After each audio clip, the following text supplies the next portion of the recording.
Hey everyone, if you love true crime, mysteries, and the darker side of human nature, you're gonna love my new YouTube channel called Saturn Soul. We're taking all the gripping documentary-style topics covered here and turning them into fantastically edited and engaging true crime-style videos. You can find the link to subscribe to Saturn Soul down below. Thank you, and enjoy.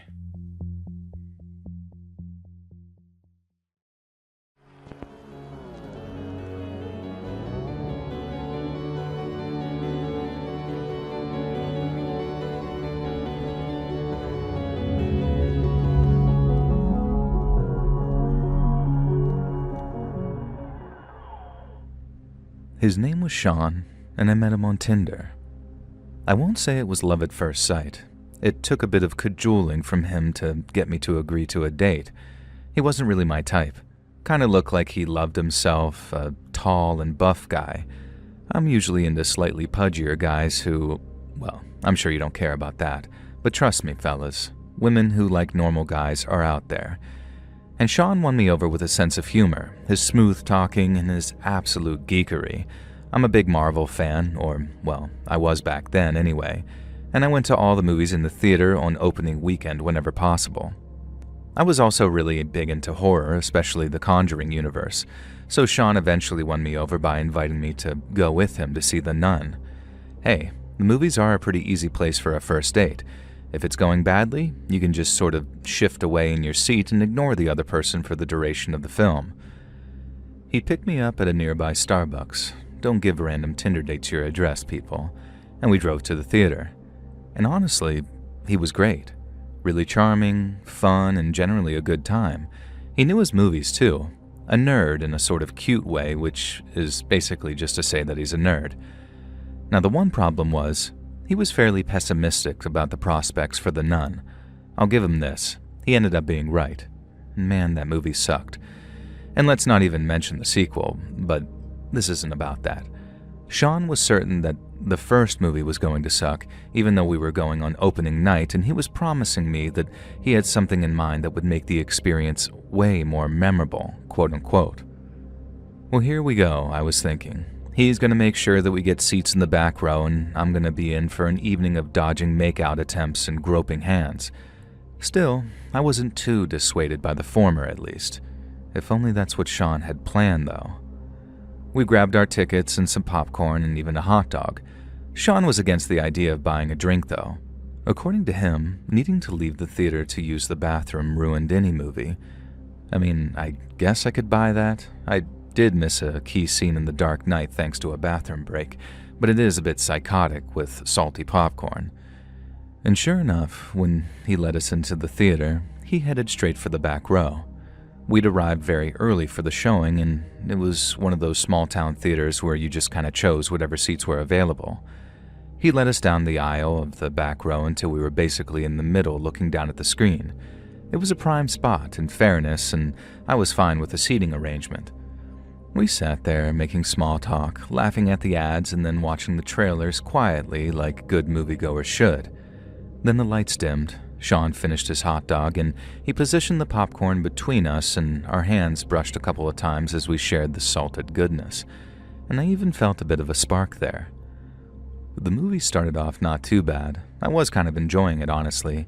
Thaisa Farmiga can win me over very easily. But Sean, however, was not enjoying it. He kept nudging me, making whispered comments about how crappy it was and how it could use some extra scares. I mostly just ignored him because, honestly, I was enjoying it and I wasn't going to pretend otherwise. And then he told me to look down. At the same time, I felt something prodding into my side. Sean was sitting on my left, and other than an elderly couple at the end of the row on the right, we had the whole line to ourselves. I looked down. Sean was holding the biggest hunting knife I had ever seen, and the tip of it was very slightly pressed into my side. I remember his words like it was yesterday. Move, or call for help, or do anything, and the blade goes in. He said, just keep watching the movie. And so we did. and throughout he kept making goofy remarks and joking comments as if he didn't have a huge knife held against me. And I was absolutely trembling, terrified and speechless with fear almost. At times I had to stifle back sobs as I replied to his inane jibes at the movie.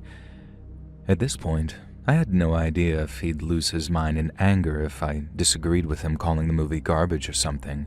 I mean, it kinda was, and it got worse as it went on, but obviously I didn't really care at that point. And at that point I was just begging for it to be over. Scenarios were running through my head. What would happen when the credits rolled? Would he expect us to just walk out like nothing had happened? Would I be getting a blade to the gut? I understood now why he'd forbidden us from getting a soda. Not only could it have required me to get up, but it would have improved the chances of me actually pissing myself in fear. I genuinely cannot express to you the terror of sitting there for 90 minutes with a blade gently pushing into the soft flesh of my stomach. I wanted to do something. I knew if I called out for help, he'd be able to gut me before I could receive so much as a look of concern from fellow moviegoers. And then, thank God, the movie was over. We sat there for a moment, and the credits were rolling, and the knife was still pressing into me. The theater lights went up, and that's when I saw it. It was a literal prop knife. Now, before you think I'm some idiot, it was a professional-level movie prop, I'll be honest. He must have paid top dollar for it, and I could only tell because in the light I could see the official Rob Zombie's Halloween movie branding on the handle. I guess it explained how he held it steady enough that it felt like it could penetrate me at any moment, but never did. And Sean was grinning at me like he'd just given me the world's best treat. "There, didn't I make a terrible movie a hell of a lot scarier?" he said. When he saw the absolute murderous rage on my face, I could tell he was genuinely surprised. This idiot, this moron idiot jackass, had genuinely believed that just because I was a horror fan, I'd be delighted and grateful at him causing me one of the worst hours of my entire life. I can't remember exactly what I said, but I know it was far too obscene to share on this channel, and I also know it resulted in me throwing the rest of the popcorn straight in his smug, idiot face. And most of it was still untouched due to me fearing for my life. I stormed straight out of that movie theater, told the manager who was a friend of mine, and obviously was advised to call the cops. There was barely a charge in response, something to do with causing undue stress, but due to the stupid way the laws worked at the time, the low lighting didn't make the charge worse, and the fact that it was an obvious toy made it harder to push for anything more serious. I did make sure to press charges, but he ended up getting off with some slap on the wrist. Thankfully, a very sympathetic judge granted me a restraining order, not that I think I had any danger of hearing from Sean again, and in his eyes, I was the crazy, hysterical woman who couldn't handle being an actual horror fan, all because I wasn't cool with having to spend the duration of that movie thinking that I was going to get stabbed to death. And so, Sean, screw you. I hope the possessed doll of Annabelle eats you in your sleep.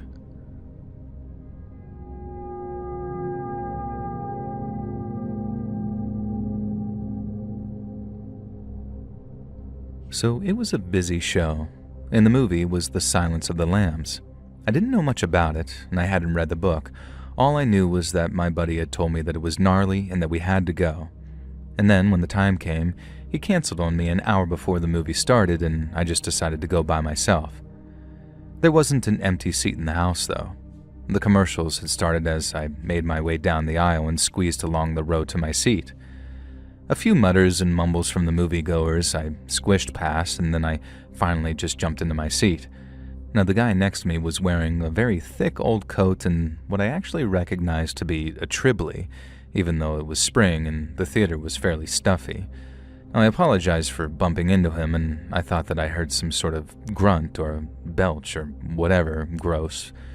And so I just sat there, and my God, the guy's body odor was not pleasant.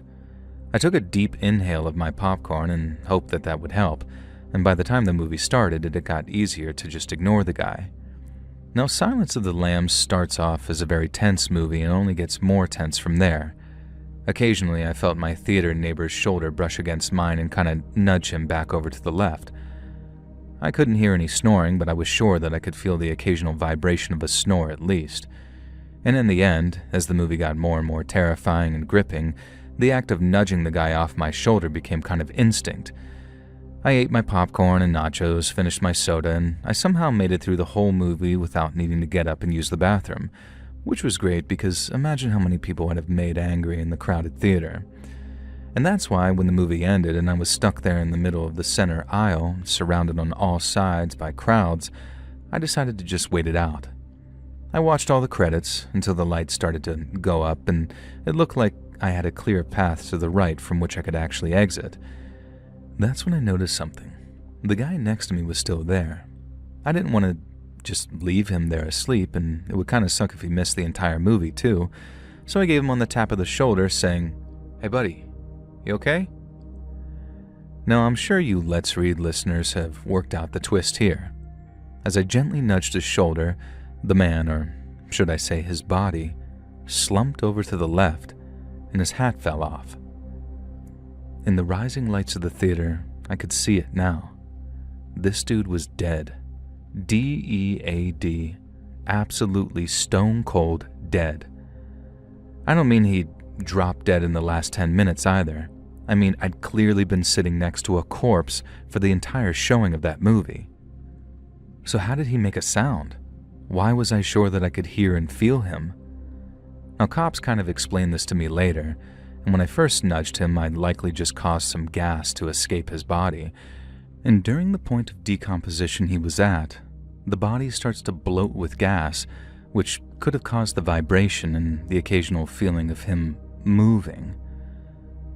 I never did get to find out exactly what happened to the guy.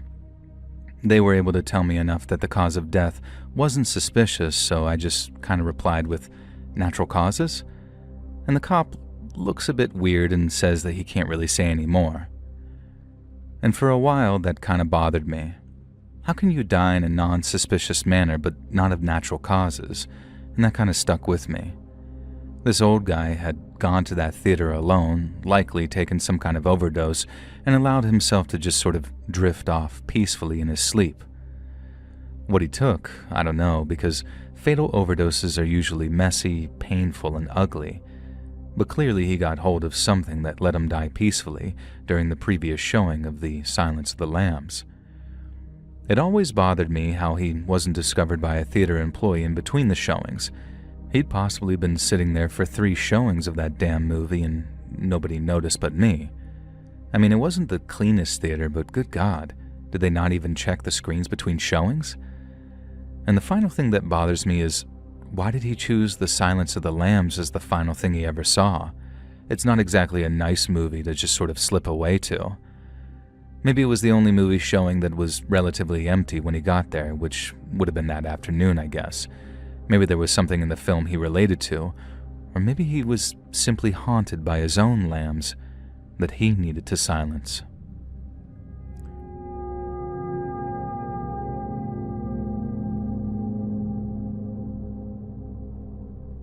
This happened many years ago now. It must have been 1997 because I was at a showing of Scream with my then girlfriend, and it was just past New Year's. The movie had been showing for a few weeks at this point, so it wasn't a very busy showing. Perfect for a date night with a girl like Jennifer. And she often reacted to scary movies by getting handsy and grabby-holdy of me, if you know what I mean. And I'd learned some time ago that horror movies were a great way to get a bit of extra affection. Now, what can I say? We were first-year college students. Of course, we'd find any excuse to get our hands all over each other. And we weren't the only 2 people at the showing of Scream that night who would be making a lot of physical contact, although of course we just didn't know that yet. Now we got some popcorn, we got some soda, tickets were clipped and seats were taken, trailers were watched, as they are. And Drew Barrymore got grilled on her favorite scary movie. You know the scene, everyone's seen the original Scream by now. And things started kicking off during that scene where Randy, Billy, and Stu were in the video rental store. And so if you're one of the 3 people who hasn't seen the original Scream, it's a bit meta. It deconstructs the slasher movie genre a lot, and one character in particular, Randy, he's the narrative vehicle for doing all of that. I don't remember the exact details. I was making out with my girl at the time and failing to pay too much attention to the bits where people weren't getting murdered. But a person who was a few rows ahead of ours really didn't agree with something Randy said about the rules of horror movies. So much so, in fact, that he yelled out his disagreement at the screen. Now, you gotta remember, this was back in the 90s. And back then, keeping your damn mouth shut was normal etiquette in movie theaters. Outside of very specific, obviously intended moments, you didn't just yell at movies, and you certainly don't provide angry, nerdy commentary to nobody in particular because you disagreed with the writer. Well, this guy did, and we'll just call him Mitchell, although I have absolutely no idea what his name was, of course. He started yelling and hooting about the integrity of the horror genre, and that's when the guy next to him started screaming too. Like I said, it was an empty movie theater. These two guys had been sitting next to each other, so I assumed they were together, but later found out that no, they were strangers who decided they absolutely had to stick to their assigned seats instead of sitting anywhere they wanted in the theater. The second guy, who I'll just call Steve, he wasn't screaming at the movie though. Steve was screaming at Mitchell for screaming at the movie. I don't remember the exact exchange, but I remember it well enough that I can make parts of it up for impact. Stuff like, "Dude, it's just a movie. Sit the F down and shut the F up," Steve yelled. Now, I should note at this point, Mitchell was still sitting down. He was just kind of flailing his fists around and being very animated. "Are you listening to this?" Mitchell yelled back at Steve, gesturing to the screen and then to Steve and then to the mostly empty movie theater. Jennifer had grabbed my arm and was kind of cowering down in her seat, hoping that we wouldn't get noticed by these weirdos. "I'm trying to listen to the movie," Steve said, and this seemed to calm Mitchell down for a few minutes. Then something else and scream set him off. God knows what it was, but I'd stopped paying attention. This time, though, Mitchell really did stand up and started yelling at the screen like the characters could fully hear him and react to him. He was actually genuinely offended at some opinion that one of the characters had about horror movies. Now, don't get me wrong, he wasn't delusional. He knew that there was a writer speaking through the characters, and he knew Wes Craven had directed the movie, so a lot of his ire was directed at poor old Wes. Now, rest in peace to the big man, one of the best horror directors of our time, by the way. He was still alive at the time of the story, obviously, and Mitchell was very angry at him for his disrespect of the horror genre. I've never seen anyone behave so stupidly or oblivious to this day. Mitchell was screeching about the hypocrisy on display. I don't think it even made sense with what the movie was actually saying. He just decided that Scream was taking pot shots at his beloved horror genre, and nothing anyone could say or do was going to change his mind. That's what I assumed anyway, and I whispered that to Jennifer. "Well, look," she whispered back. Now, Mitchell was a big guy. From a few rows back anyway, he appeared to be around 6 feet and nearly 300 pounds of fat and muscle. And then Steve stood up and squared up to him. Now, Steve was not a tall, muscular powerhouse at all. He was 5'6", if that, and he was one of those thin, pasty dudes you see a lot of on YouTube these days, with long hair and a white t-shirts. You know the type I mean. But good God, Steve squared up to Mitchell like he was stone cold Steve Austin. He had the confidence of a man who knew, unquestionably, that he could kick this other guy's ass, and if it came to it, he would. So Steve reaches out and pokes Mitchell in the chest and says something like, "Just shut the F up and sit down, buddy. Do us all a favor. Some of us are trying to watch the movie." Now, me and Jennifer were paying attention now. I grab a handful of popcorn. Jennifer whispers to me, asking to take bets on what's going to happen next, and I tell her I think Mitchell is going to back down. But I was wrong. I was very, very wrong. Instead, this Mitchell guy let out what I guess was intended to be a roar, but his voice cracked mid-growl, so it was kind of like, and then he just grabbed Steve's outreached finger, and with an actual audible crack, snaps his finger backwards. We're all just staring at this, completely shell-shocked. Steve takes a few steps back into the aisle, and he's staring at his finger bent backwards, and then back up at Mitchell. Even in the dark of the theater, I see a look pass over Steve's face that even to this day makes my stomach sink. It was the look of a man who realized that he just made a very big mistake. You see, that confident "I got this" guy I'd imagined Steve has in that moment, he obviously didn't exist. I guess he thought Mitchell would have fallen for it and backed down, but not so much. Remember how I'd also assumed Mitchell was an unfit kind of slob? Who knows if I was right about that, but this guy had heft, and he threw himself at Steve, just full-on charged into him in the aisle like a goddamn bull. Slammed Steve straight into the floor so hard that we actually heard another crack. And then Mitchell was pounding, punching, pummeling him. His fat fists were flying, blood was literally coming from Steve's mouth as Mitchell was just wailing on him, continuing to shriek and yell about the movie, about horror, about disrespect, all sorts of incoherent crap that made him sound like the obvious violent nutjob that he clearly was. Of course, being a hot-blooded 18-year-old male, I wasn't just going to sit there and watch this guy get destroyed just for telling Mitchell to shut up. And despite Jennifer begging me not to get involved, I started to make my way down the aisle in the semi-darkness. Now again, I was taking my time a little, hoping another savior might show up in the meantime, and thankfully she did. Out of nowhere, vaulting over chairs like some Olympian, this woman came sprinting out of left field, shocking all of us. Except Mitchell, of course, who was too busy beating on Steve to notice her. The woman, I'm just going to call her Venus, took advantage of Mitchell's obliviousness.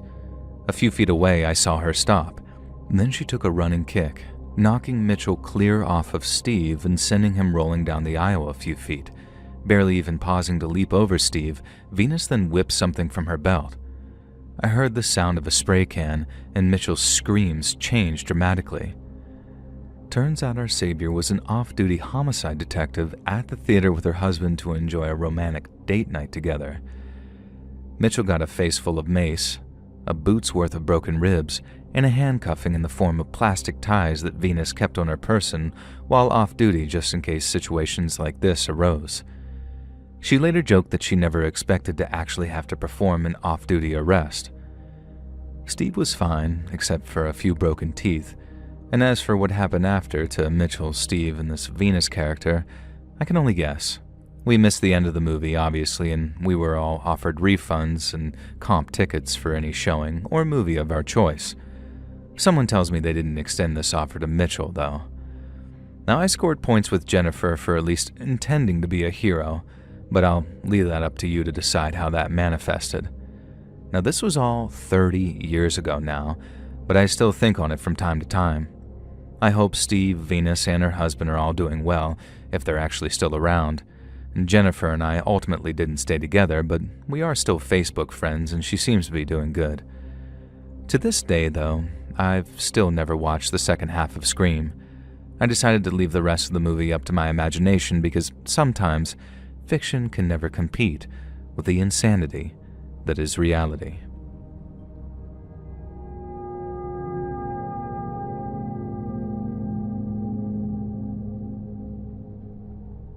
So some years ago, I worked as a cleaner at a local, reasonably large theater in my city.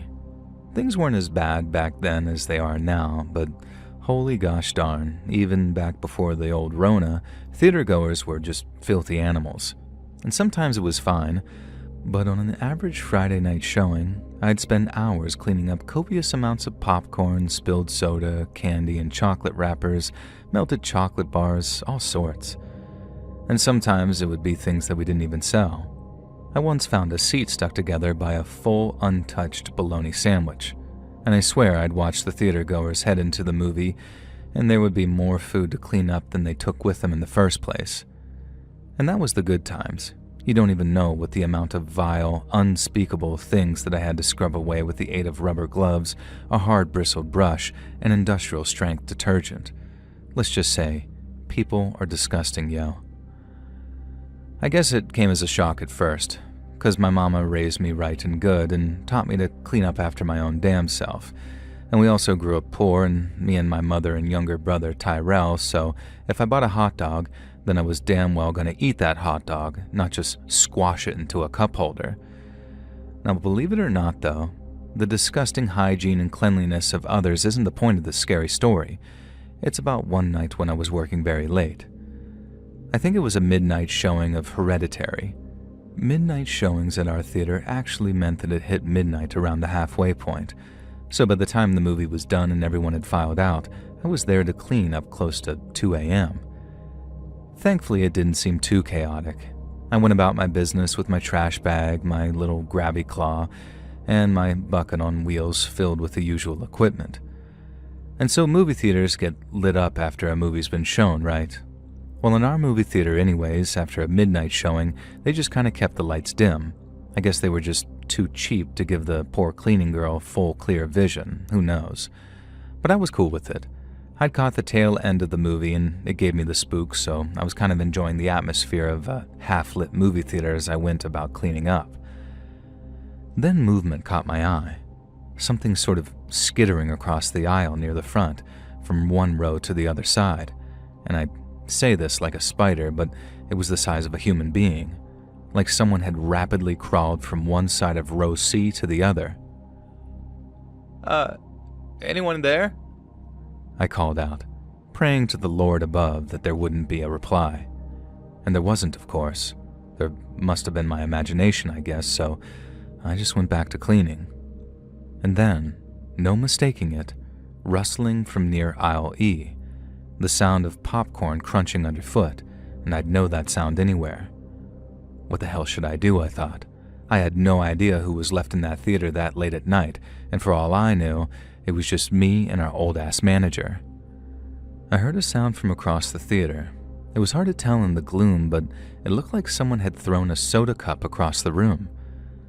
Then, while my gaze was pointed in that direction, a shadow darted over the seats near the front of the screen. More crunching sounds, and then suddenly silence.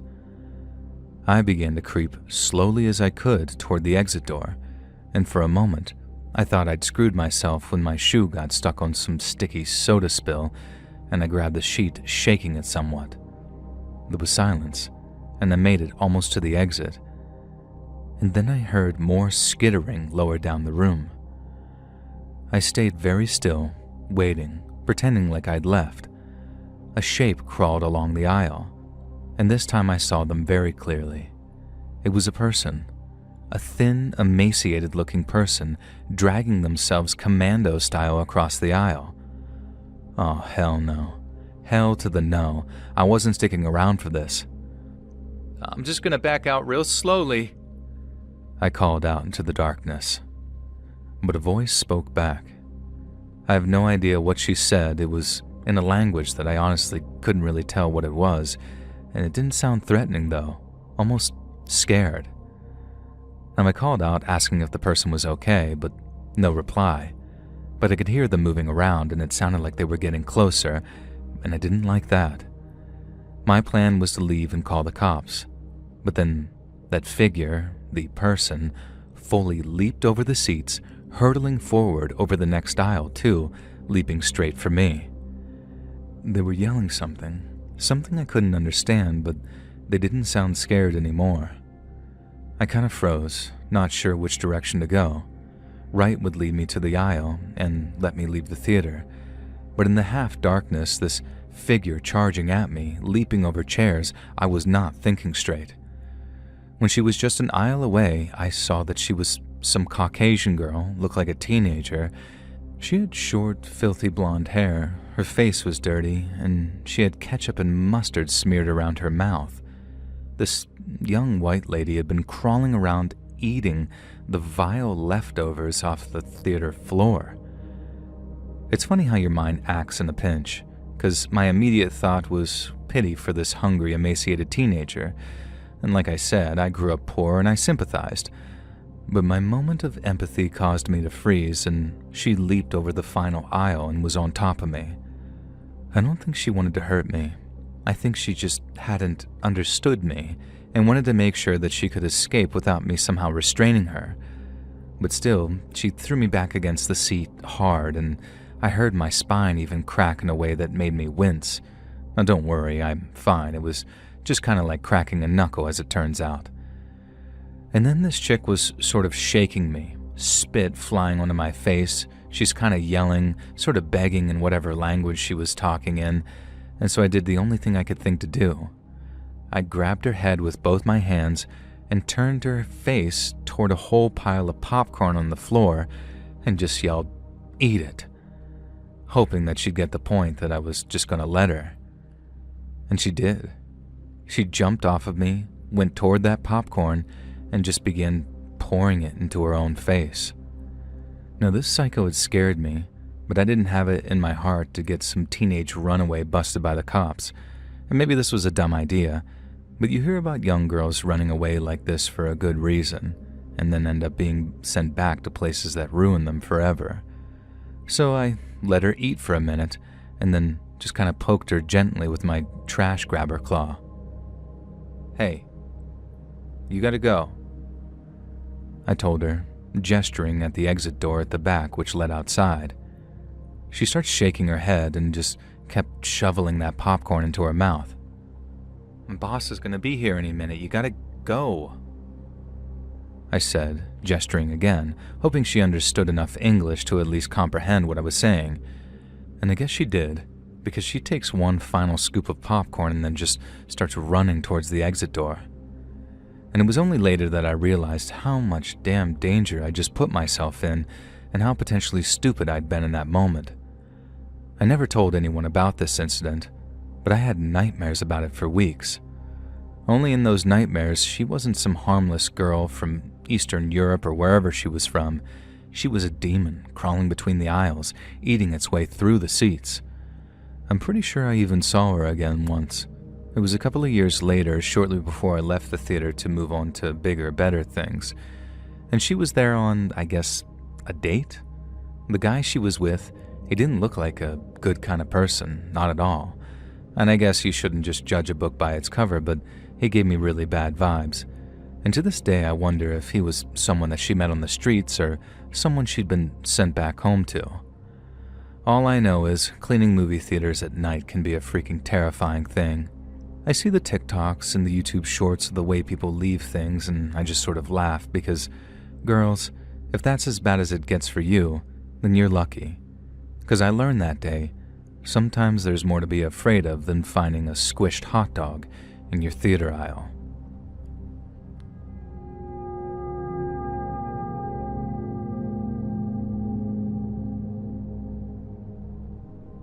When I was in college in the mid-2000s, I joined the AV Club.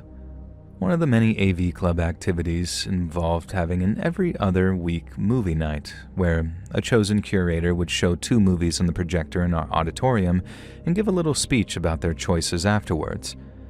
I guess the main purpose was to familiarize ourselves with the equipment, which was kind of the point of the club.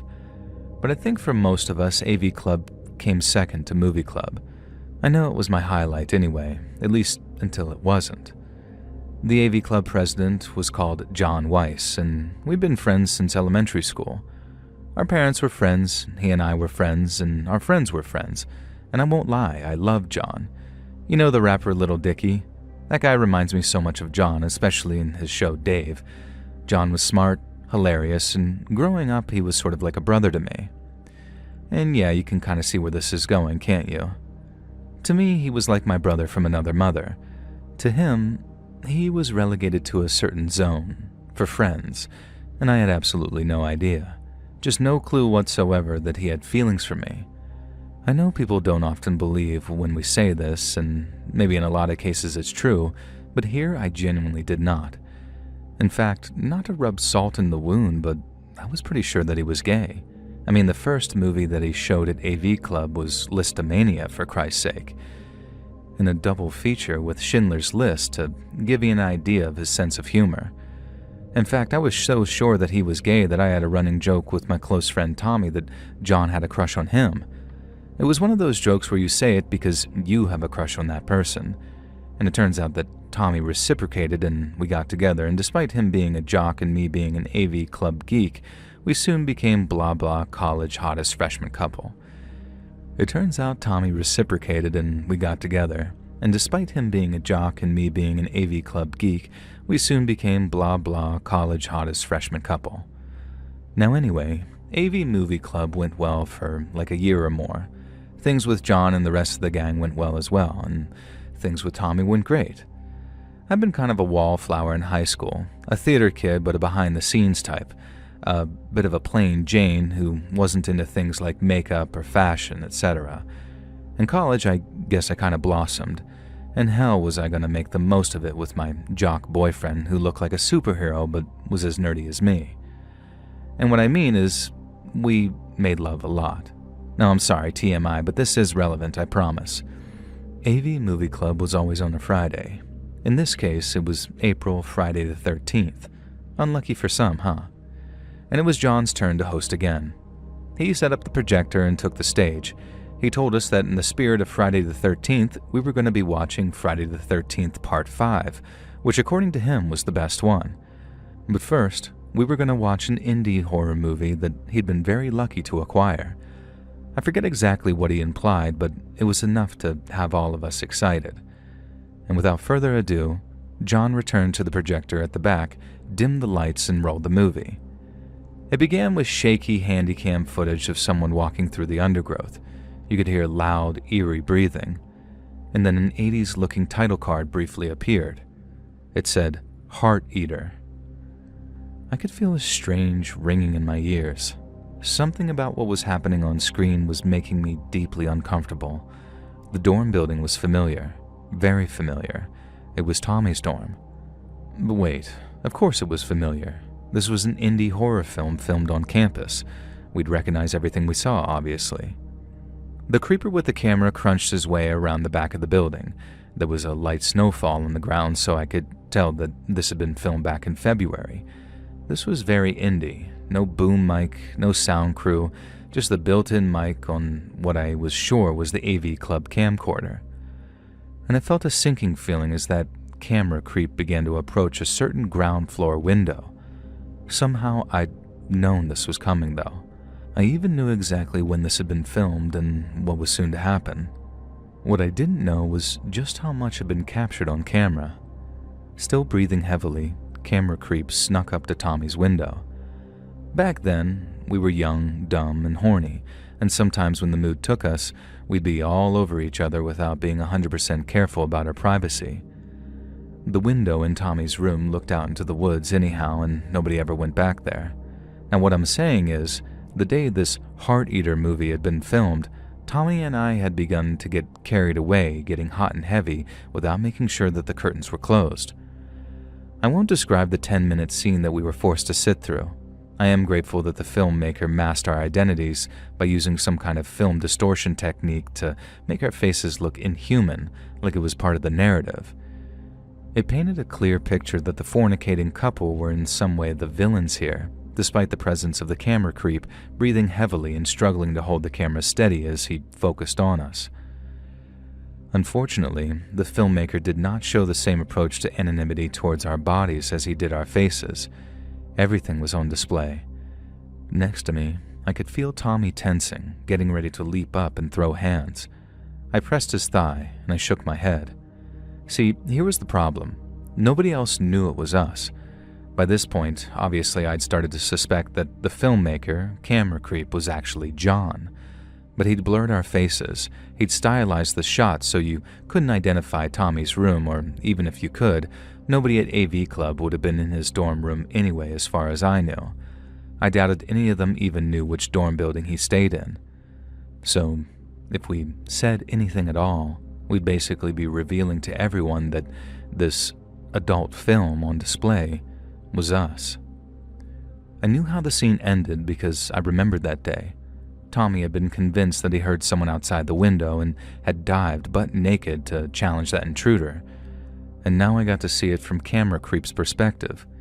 He'd been filming through the corner of the window, clearly pretty well hidden, and as soon as he sensed Tommy reacting, he began to run into the forest. Then, and to give him credit, he did make this scene pretty tense and eerie. He filmed from behind a tree as Tommy, digitally altered to look like some kind of inhuman glitch being, pulled shut the curtains. I could feel Tommy shaking with rage beside me. But what could we do? I didn't want these people to know it was my naked body they'd been watching in this art house indie horror, nor did Tommy, thankfully. Instead, we just sat there through the final scene. In it, Camera Creep filmed himself in the mirror. It was John, of course, I could tell, but he wore one of those blank, faceless masks.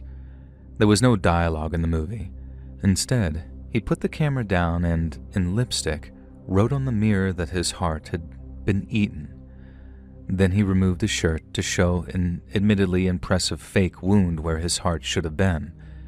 He reached up and touched the wound, then the mask, and began to remove it. Once the mask was gone, it revealed his face was all glitchy like ours had been. Cut to black. End credits comprising a handful of names that were completely fabricated. Honestly, for a terrible college art house horror movie, it wouldn't have been that bad. The AV Movie Club gave it a bunch of awkward applause. The problem was, only myself, Tommy, and John, I hoped it was just us three anyway, knew that it was in fact a revenge film for an unrequited crush that this guy must have harbored towards me for who knew how long. It was pretty easy to work out the motive from the name of the movie and the plot. The only way to challenge this would be to out ourselves to everyone else. So for that night, instead of revealing John for the creep that he was, we just sat there and watched Friday the 13th Part 5 with the rest of the gang and pretended that the most horrifying, surreal, creepy experience of our lives hadn't just taken place. But don't worry, there was a final act. Neither Tommy nor I planned to let it go. And so that night, we slipped away, quietly depriving John of the confrontation he'd likely been gearing up for. You can decide for yourself if we did the right thing. I know we didn't handle it like adults, and I won't pretend we did, but I also don't regret it, not even a little. What we did was simple. We acted like we had no idea what he was talking about.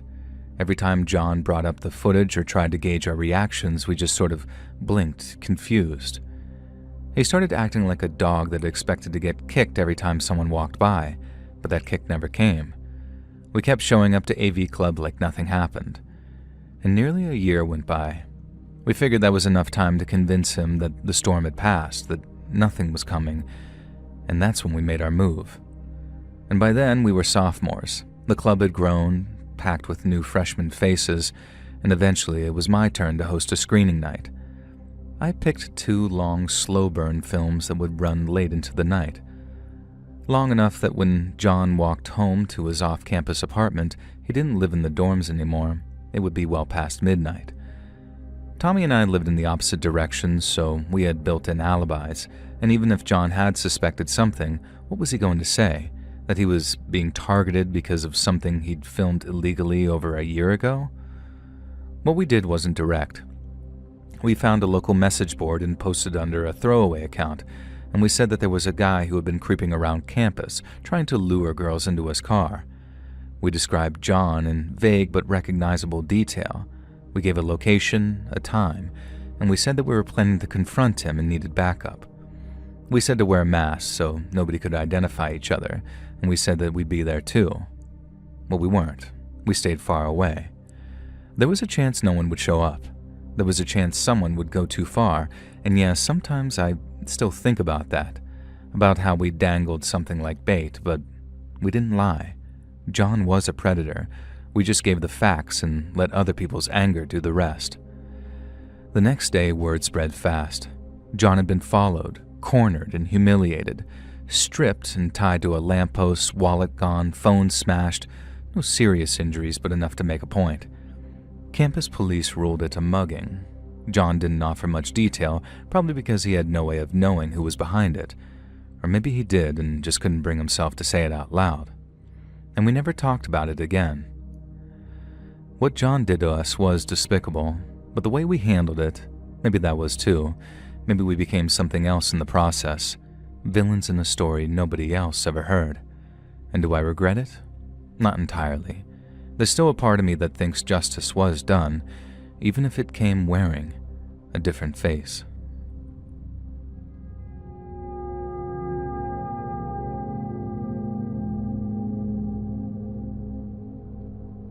Just a quick story for you here. I found you through a podcast and saw you took submissions on this YouTube, so I thought I'd shoot you a quick email. A couple of years back, after the lockdowns here in the UK had lifted and everyone was desperate to get back to the movie theaters again, my family and I decided to go. So the hubby and I decided that we'd let our kids pick the movie. Never again, though. They picked this crap called Shazam, Fury of the Gods or something, which was a sequel to a movie that we hadn't seen in the Batman series or something like that. However, they were absolutely adamant that it was the new Captain Marvel movie. Needless to say, it was not, so they were restless and angry right from the get-go. At the time, my boy was 8 and my girl was 6. I'm guessing my family weren't the only ones bored by the movie because, close to the front, a group of teens were being fairly obnoxious, using their phones and just generally being a bit rowdy. Normally, I'm the first to criticize their behavior, but this movie was so bad and so hard to follow that I'm not sure that I really could blame them too much. There was a woman up front, closer to them, who seemed to be there with a guy. I can't tell if he was her adult son or if she was just a cougar, but I think it was the latter. Now anyways, in fairness, the teens were closer to her than they were to us, and maybe she was a really big fan of this Shazam character and this was her most awaited film of the year. Now I still think that she could have just tried asking those teens to pipe down and put their phones away though. Instead, and I kid you not, she jumped up from her seat, vaulted over into the next aisle, and then walked up behind the boys, screaming, "Shut up!" and then proceeds to grab one of the teens' phones. He swung around in his seat, and I guess something in the woman's eyes spooked him because he began frantically apologizing. This teenage boy was terrified of this Karen. Honestly, I didn't blame him, she was pretty intimidating. And Karen was having none of it. She flung the boy's phone down, and from the sound, she stamped on it. One of his friends, a bigger kid, started squaring up to the Karen and began climbing over the seat. And that's when she reached into her handbag that she'd been carrying and pulled out what looked like a long wooden brush. And with this big swing, she clocked this kid straight in the jaw with a goddamn back scrubber or something. She hit him so hard that the stick literally broke, and the brush head part went flying off into the dark auditorium. At that point, chaos ensued. Kids were wailing, adults were screaming. The adult son/Karen's boy toy was rushing over to try and de-escalate the situation. And I just simply grabbed my family, ushered them into the foyer, and told the cinema employees that a woman was going mad in there and had just assaulted a kid with a weapon. There was no way that I was sticking around to witness what played out. We fled from the movie theater and drove home. And I saw in the local paper the next day that an altercation had occurred in that cinema, and I was never able to find any more about it. I'm guessing she was rich and paid the kid off or something like that to keep it out of the court, or I don't know. But it was an absolutely terrifying thing to witness.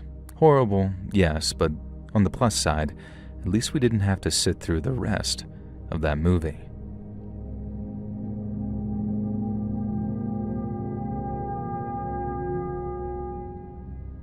I was a little kid when this happened. I lived in a small town in England, and we didn't have a cinema for quite a while. So when one opened, it was a novelty, and my mom would take me a lot.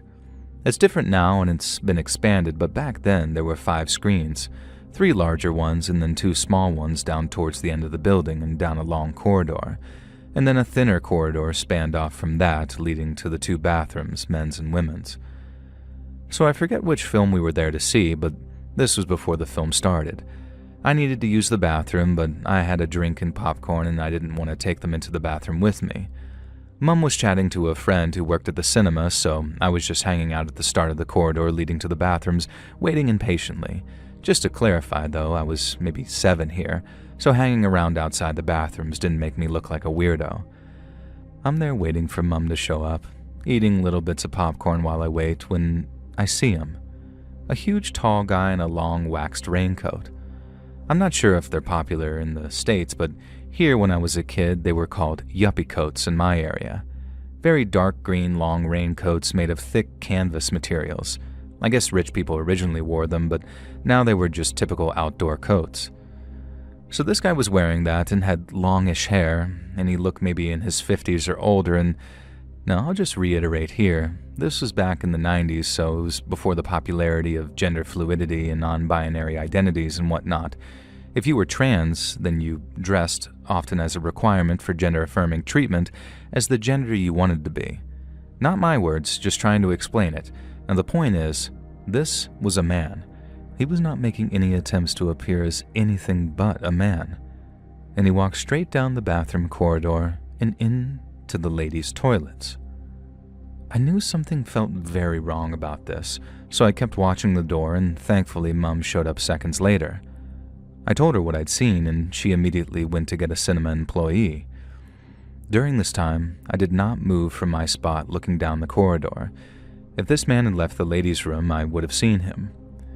So Mum gets back with the female cinema employee who goes into the bathroom, and she comes out a few minutes later looking at me strangely. There was no tall, hefty guy in a raincoat here. In fact, there was nobody in the bathroom at all. It was entirely empty. She asked me if maybe I'd been mistaken and he'd gone into the men's. I said I didn't think so.